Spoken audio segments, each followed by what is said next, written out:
Ribbon ক্যাম্পাসটা একটা IT based একটা সংগঠন। এখানে এসে ভাবলাম যে আইটির সহযোগিতা নিয়ে কিছু আত্মপ্রচার করা যায় কিনা, ফেসবুকে দিয়ে নিজেরটা বলা যায় কিনা।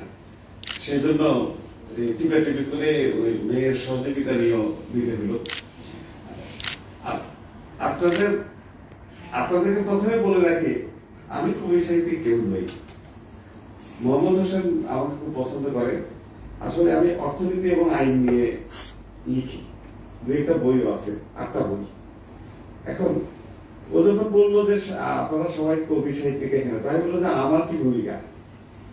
পরে ভাবলাম যে এক কাজ করি, কবিতার সাথে অর্থনীতি বা আইনের কি সম্পর্ক, এটা নিয়ে একটু লেখাপড়া করি, যদি এটা বক্তৃতা দেওয়া যায়। লেখাপড়া করতে যেয়ে দেখি অনেক কঠিন সাবজেক্টটা, আমি বুঝলাম না। তখন ভাবলাম যে ঠিক আছে, ওইখানে যে ওনারা কেউ কিছু বললে ওইটা ঠিক উল্টাটা বলে দেবো। যদি উল্টাটা বলে দেয় হয়তো কেউ পছন্দ করতে পারে। এখন আপনারা সবাই নবীন লেখক, আর এর আগেও যে কবি সাহিত্যিকদের কথা শুনেছে, ওইখানে দেখেছে যে কয়েকটা কথা বলেন। সেটা হচ্ছে যে আমি আমার নিজের জন্য লিখি, আর আরেকটা শুনি বলেন যে আসলে আজকাল আর কেউ পড়াশোনা করে না, লিখি কষ্ট করে কেউ পড়ে না। এই আক্ষেপ গুলো খুবই সত্যি, এবং যে কয়েকজন অভিজ্ঞতা বর্ণনা করে তারা জীবনের বর্ণনা দিয়েছেন, নিজের জীবনের। একজন তো বললেন এই পুস্তকিকা বলতে পালিয়ে যে বিয়ে করে ফেলছে, সত্য কথা স্বীকার করলেন। এখন এইটার ভিতর দিয়ে আমি বসে বসে চিন্তা করছিলাম যে আসলে লোকজন পড়ে না কেন। আমার লেখক কেউ পড়ে না। লেখা দিয়ে একটা যোগ আছে, আপনারা জানেন কিনা। লেখা কারো প্রয়োজনে পড়ে আপনি জানেন? সেটা হচ্ছে একটা লেখা যদি কোনো পত্রিকা পাঠান, এটা পত্রিকার সম্পাদক খুব মনোযোগ দিয়ে পড়ে, পরে যে এটা ছাপার জন্য এটা যখন অনুমোদিত হয়, প্রেসে যাওয়ার পরে প্রুফ রিডার এটা পড়ে যে কোনো ভুল আছে কিনা। আর ছাপা হয়ে যাওয়ার পরে কবি বা লেখক নিজে পড়ে যে ঠিক মতো এটা ছাপা হইল কিনা। তো একটা লেখার পাঠক হচ্ছেন আসলে 3 জন। এখন কেন আসলে পড়াশোনা কেন করে না? আমরা ফেসবুকে ছোট ছোট চুটকি, হাস্যকর জিনিস, রসাত্মক জিনিস দেখে খুব দেখি, কিন্তু পড়ি না কেন? এটার সমস্যাটা কোথায়? এই ব্যাপারে আমি আপনাদেরকে একটা কথা বলি। সেটা হচ্ছে যে এই বিশ্ব সাহিত্য কেন্দ্রের যে প্রতিষ্ঠাতা অধ্যাপক আবু সাইদ, উনি কিন্তু খুব বেশি লেখেন নেই। উনি খুব বিখ্যাত মানুষ, সবাই তাকে শ্রদ্ধা করে, পছন্দ করে। উনি অনেক কথা বলেন। তো কথা আমরাও তো বলি, সারাদিন আমি কথা বলি, তা আমার কথা তো কেউ শুনে না। তো ওনার কথা কেন শুনে? 2টা কারণ। একটা কারণ তুমি সুন্দর করে বলেন, এটা তো সবাই জানে। আর একটা কথা, ওনার কথার একটা ফিলোসফি আছে, দর্শন আছে। ওনাকে আমি চিনি কবে থেকে জানেন? উনি আমার 68 থেকে ওনাকে আমি চিনি। উনি যত বক্তৃতা দিয়েছেন, এটাতে একটা সিমিলারিটি আছে, একটা কমন জীবন দর্শন নিয়ে কথা বলেন। সেই জন্য দর্শন সবারই পছন্দ। একটা ভালো কথা বলতে চাই, কেউ বললে ভালো লাগে, উনি বলেন, সেজন্য ওনার কথাটা ভালো লাগে। একজন বক্তা এখানে হুমায়ুন আহমেদ সাহেবের কথা বলছেন, ভালো উপন্যাস লেখেন কিনা। আমি হুমায়ুন আহমেদ সাহেব সম্পর্কে একটু 2-একটা কথা বলি। সেটা হচ্ছে ওনার উপন্যাসে এবং নাটকে 3-4টা গল্প একসাথে বলেন। তারপরে এবং এটা বেশিরভাগ অর্ধেক নায়ক চরিত্রই হাস্য, কি যেন বলে, কৌতুক অভিনেতা। তারপরে একটা কিছু বলেন, কি বলেন? তার মূল চরিত্র, তার নাটকের বা উপন্যাসের যে কাজের মেয়েটা আছে, সে আসলে একজন দার্শনিক। আমাদের দেশের নাটকে একটা যাত্রা, একটা চরিত্র আছে, এটা তো জানেন, বিবেক। এই বিবেকটা সাধারণত কাজের মেয়েটা হয়, কাজের ছেলেকেও মেয়েটাকে বেশি প্রাধান্য দিয়েছেন। এদের একটা পার্টিকুলার একটা দর্শন, একটা নির্দিষ্ট পুরো ঘটনাটাকে পরিবারের প্রধান না হলেও পুরো ঘটনাটাকে সে ইনফ্লুয়েন্স করে এবং একটা রাইট ডিরেকশনে নিয়ে যায়। আপনি আপনাদের কাছে কেন ভালো লাগে কিনা জানা, আমার ওই চরিত্রটাকে বেশি ভালো লাগে। ওনার নাটকের দুই একটা ডায়লগ বলি। একটা নাটকে আছে নায়ক এসে লাইভ করো, একটা মেয়ের বাসায় গেল, যার সাথে বিয়ে হবে, তার জন্য একটা ইলিশ মাছ নিয়ে গেল নিউ মার্কেট থেকে 750 টাকা দিয়ে কিনে, তখন কেন পাবে, আর 2টা কদম ফুল নিয়ে গেল। তো বললেন যে তোমার জন্য ইলিশ মাছটা নিয়ে আসছে।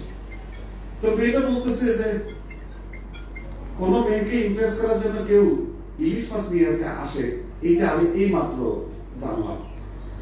তারপরে সে পকেট থেকে বের করে 2টা কদম ফুল দিল, কদম ফুল দিয়ে বললো এই নাও 2 টাকা দিয়ে নদীতে চলে আসছে। আবার একটু ধরে, অর্থাৎ সে কম্পেয়ার করলো 2 টাকা কদম ফুল বেশি দামি না একটা ইলিশ মাছ বেশি দামি। দামের দিক থেকে নিশ্চয়ই ইলিশ মাছ, কিন্তু মূল্য কিন্তু আমরা কদম ফুল খেয়ে দিই, আমরা তো ইলিশ মাছ নেই না।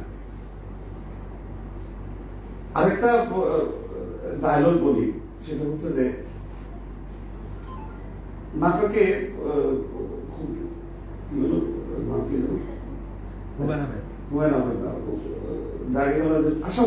আসাদুজ্জামানকে আলী জাকের বলছেন যে তুমি আসাদুজ্জামান নূরের অভিনয় করছো না, কারণ নাটকে যারা অভিনয় করে তাদের একটা আর্টিফিশিয়াল মুখোশ থাকে এবং সেই মুখোশটাকে পার্মানেন্ট মনে হয়।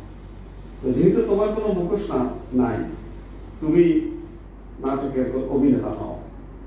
এই যে কথাগুলো বলে, অনেক হাসির কথার ভিতরে একটা সিরিয়াস কথা বলে দেয় এবং ওই কথাগুলোকে স্টাবলিশ করে।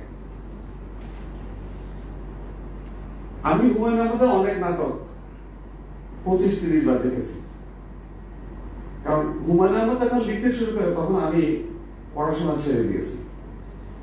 জীবনের একটা বয়স পর্যন্ত সবাই আমি শরৎচন্দ্রের বই পড়তাম নিঃসন্দেহে, এবং মাসুদ রানা পড়তাম। বয়সের একটা পর্যায়ে এসে কিন্তু লেখাপড়া ছেড়ে দেয়, আপনারা হয়তো করেন, তারপরে আবার পড়াশোনা করতে শুরু করে, একটা সিরিয়াস পড়াশোনা। এখন হুমায়ুন আহমেদ যখন লিখতে শুরু করে তখন আমি বলতে খুব বাজে লেখক, চটুল কথা লেখে, কিন্তু একটা পর্যায়ে এসে আমি তার জীবন দর্শনটা বুঝতে চেষ্টা করলাম। আসলে সে হাসির ভিতর দিয়ে, কৌতুকের ভিতর দিয়ে কি বলতে চায়, কি বলে সে। এবং আমরা যারা লিখি, আমরা কি লেখার ভিতরে কনসিস্টেন্সি আছে? আমরা কি একই কথা বলি? যেমন আমাদের দেশে একটা কথা আছে না, শীতকালের বক্তৃতা গরমকালে দেওয়া, ওয়াজ করা হয় না। আপনি দেখবেন আমাদের দেশে যখন কোনো প্রধান অতিথি আসেন, উনি এসে স্টেজে দাঁড়িয়ে প্রথম এইভাবে তাকান, তাকিয়ে ওই নামটা পড়ে তারপরে বলেন, মানে উনি যে অনুষ্ঠানে আসলেন এই অনুষ্ঠানের উদ্দেশ্য কি, কোন সংগঠন তাকে দাওয়াত করলো, এটা উনি ইচ্ছা করে বুঝে থাকেন। যেমন একটু আগে আমি এই অভিনয়টা করেছি, সেটা হচ্ছে নিজেকে গুরুত্ব বাড়ানোর জন্য। আমি এত গুরুত্বপূর্ণ ব্যক্তি, তোমাদের সংগঠনের নামই কোনোদিন শুনিনি, তোমরা কি আলোচনা করো সেটা আমি জানিই না, এমনি ইনস্ট্যান্টলি চলে আসলাম। এগুলো হচ্ছে ভান। এখন এই অভিনয়টা আমরা করি, তারপরে আমাদের জীবনের দর্শনটা কি, আমরা কি করি, আমরা কি ভাবি, এগুলোতে আমরা আসলে চতুর জিনিসের দিকে চলে গেছি। আপনারা যারা একজন বললেন যে আমি আমার নিজের জন্য লিখি, অবশ্যই নিজের জন্য লিখবেন, নিজের জন্য লিখবেন, নিজের আকর্ষণটা নিয়ে লেখেন না, কি ভাবেন, কি করেন, কি চান। কেউ বলছেন যে আমি আমার সন্তানদেরকে মানুষ করেছি, সার্টেনলি উনি বলতে চেয়েছেন যে লেখাপড়া করিয়েছি, বিদেশে গেছে, ওখানে ভালো চাকরি করে বা ভালো অবস্থানে আছে, মা বাবারা খুশি সুখী, কিন্তু একবারও বলেননি যে জীবনের আদর্শ কি শিখিয়েছি। আমরা যদি ওই দর্শনটা নিয়ে চিন্তা করি, ওইটাকে প্রমোট করতে চেষ্টা করি, তাহলে আমাদের লেখাটা হবে মিনিংফুল। এটা আমার লেখায় এই দর্শন আছে, এটা বলার দরকার নেই। পড়তে পড়তে পড়তে পড়তে একটা মানুষ দেখবে যে আপনি কি বলতে, আপনি কি মেসেজটা সমাজকে দিলেন, আপনার পাঠককে দিলেন, সেখান থেকে যে সে নতুন কিছু বুঝে, নতুন কিছু ভাবে, কিছুক্ষণ ভাবে, তাহলে আপনার দ্বিতীয় লেখাটা করবে। শুধুমাত্র চতুর কথা থাকলে যে আমরা পছন্দ করি তা না, দিনের শেষে কিন্তু চতুর কথাটা আমাদের মনে স্থায়ী হয় না। আমরা ভালো কিছু শুনতে চাই, ভালো কিছু করতে চাই, নিজে ভালো হতে চাই, আমি যে ভালো এটা বুঝাতেও চাই। এখন কিভাবে বোঝাবো? আমি আমার লেখনের ভিতর দিয়ে, আমি আমার দৈনন্দিন জীবনে কাজের ভিতর দিয়ে, আমি যা করছি করি তার ভিতর দিয়ে একটা কিছু করতে চাই। এই যে আপনারা এই সংগঠন মাত্র 1 বছর সারা বাংলাদেশ থেকে আপনারা এখানে জড়ো হয়েছে, একটা ক্রিয়েটিভ একটা কাজ, এটা একটা ভালো কাজ করেছেন। তো এইরকম ভালো কাজ করি আমরা, এবং ভালো কাজের কথা বলি। ভালো কথা বললে, আবার যদি বলি, রবীন্দ্রনাথের নোবেল পুরস্কার বিজয়ের কথা একজন বললেন, উনি কি ভালো কবিতার ছন্দ মিলিয়েছেন সেজন্য কি নোবেল পুরস্কার পেয়েছেন? হতে পারে না। ওনার লেখায় একটা দর্শন আছে, রবীন্দ্রনাথের ওই দর্শন নিয়ে বহু লোক পিএইচডি করেছে। তার কবিতার ছন্দ নিয়ে কিন্তু করে নাই পিএইচডি, গবেষণা করে নাই। তো কি কি কি কি সেই জীবন দর্শন? উনি ওনার সময় সময় জিনিসকে দেখে লিখেছেন, সেটার ভিতরে উনি গভীরে, মানুষের জীবনের গভীরে গেছেন, কি আছে সেটা বের করে গেছে, সেটা আমরা বুঝি, সেটা আমরা পাই। উনি লিখেছেন না যে এটা আমার জীবনের দশা। আবার হুমায়ুন আহমেদের কথা বলি, উনি বলতেন কোন কোন নাটকের প্রথমেই এই কথাটা বলা আছে, আমার এই নাটকে কোন জ্ঞানের কথা নাই, শিক্ষণীয় কিছু নাই, এটা একটা বিনোদনমূলক নাটক।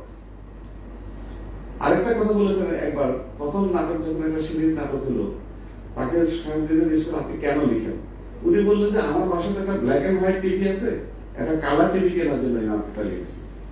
সার্টেনলি উনি ওটার জন্য করেন নাই, কারণ ওই নাটকে একটা মেসেজ আছে, কিন্তু সেই কথাটা করে একটা হালকা ভাবে বললেন, আমরা ওইটাকেই সত্য ধরে নিই, কিন্তু ইনহেরেন্ট জিনিসটাকে খুঁজে বের করি। তাহলে আমাদের, আমি বললাম যে হুমায়ুন আহমেদের নাটকে 3-4টা ঘটনা একসাথে ঘটতে থাকে, পঞ্চম একটা ঘটনা থাকে, সেটা হলো তুমি একটা দর্শনের কথা বলতেন। তো আসলে আমরা আমাদের লেখাগুলোকে, চিন্তাকে যদি আমরা ওই ধারায় প্রবাহিত করতে পারি, সিরিয়াস কথাটাকে সিরিয়াসলি যদি বলি, শুনতে চাইবে না। যেমন আমার কথা আপনাদের ভালো লাগছে না, আমি তো একটা সিরিয়াস কথা বলতে পারছি, আমি একটা হাসির কথা দিয়ে যদি বলতাম আপনারা আরো বেশি মনোযোগ দিতে পারতেন। তো সেটা তো সে যোগ্যতা তো আমার নাই, হুমায়ুন আহমেদের মতো বলবো। তো শুধু এইটুকু বলবো যে আসলে এরকম, এর ভিতরে আমরা ভুল বুঝি আর না বুঝি, আমরা কি ভাবি আপনাকে সেটা বড় কথা। আপনি নিজেকে তো একজন ভালো মানুষ ভাবেন, নিশ্চয়ই আপনার একটা দর্শন আছে, একটা কিছুকে প্রমোট করতে চান, সেটা কি, সেটাকে আরেকটু হাইলাইট করে প্রত্যেকটা লেখার ভিতরে আপনি ওই জিনিসটাকে মাথায় রেখে যে এটাই আমার জীবন দর্শন। যেটা আপনি নিজেকে নিয়ে ভাবেন, নিজের কথা বলতে চান, মানে আমি আমার জন্য লিখি, সবগুলি কথাই সত্য, তার ভিতরে শুধু একটু এই কথাটা যদি নিয়ে আসেন, এবং প্রত্যেকবার এই কথাটাই যদি আপনার মাথায় থাকে লেখার সময়, তাহলে আপনি দেখবেন আপনার লেখাগুলো অসাধারণ, এবং তখন আমরা সবাই পড়বো। ধন্যবাদ সবাইকে।